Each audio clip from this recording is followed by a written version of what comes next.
خدمات الأفراد والتجار. بنتكلم النهاردة عن فندق نجريسكو مرسى مطروح.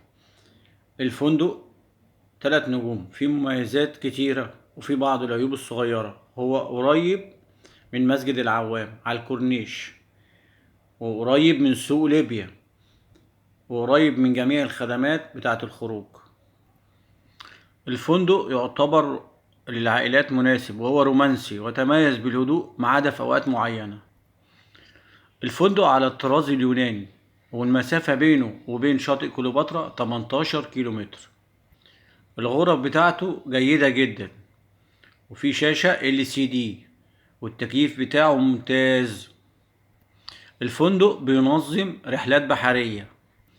الفندق ملوش شاطئ خاص بيه، وكمان الساحة اللي قدام الفندق دي مش بتابع الفندق.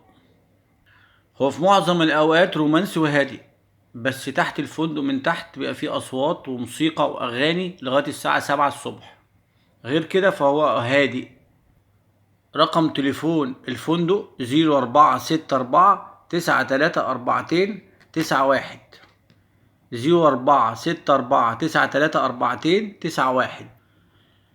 أهم ملحوظة بالنسبة للسعر بتاعه، ما عدا شهر 7 و8 اللي هما الأسعار فيهم عالية جدا، هو سعره مرتفع قليلا. ضمن العيوب اللي الناس اشتكت منها كتير ان مفيش ميه على الفطار ولا العشاء، ولازم تشتري ازازة الميه ب15 جنيه الازازة الكبيرة، مع ان اقل حاجة ان انت المفروض يبقى فيه ميه على الفطار او العشاء. الغرف ما فيهاش لا شاي ولا نسكافيه. الواي فاي بتاعه واصل لغاية قدام الفندق، بس ساعات بيبقى ضعيف. الملحوظات بس على وجبة الفطار ان هي في معظم الاوقات بتقدم باردة، فده طبعا بيضايق النزلاء. يعني وجبة الفطار بالذات يبقى فيها لو فول، لو فيها جبن، لو فيها بيض، لو فيها حاجة، فيفضل ان هي تقدم ساخنة. هو معظم الشكاوى اللي جت من الفندق ان الاسعار عالية شوية، والفطار بتاعه مش بالدرجة بتاعت الاكل العشاء. غير ان الفطار بيقدم بارد زي ما قلت، ودي حاجات بسيطة. إدارة الفندق فندق طراز يوناني، اللي الموقع بتاعه ممتاز. الغرف بيها تكييف، حتى الغرف الداخلية الحجز الداخلي بيبقى شايف برضو البحر. ففي مميزات كتيرة، بس احنا عايزين يبقى الحاجة دي فنادق بلدنا، وعايزينها تبقى برضو أحسن وأحسن.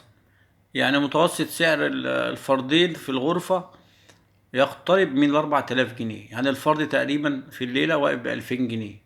وبرضو التليفونات موجودة، وابعدوا عن شهر 7 وشهر 8. عزكم الله. برضو يمنع اصطحاب الحيوانات الأليفة. قناة مسك الخدمات الأفراد والتجار. إذا كنت قدمت لكم أي معلومة في الفيديو ده، فأرجو عمل لايك والاشتراك في القناة. والسلام عليكم ورحمة الله وبركاته.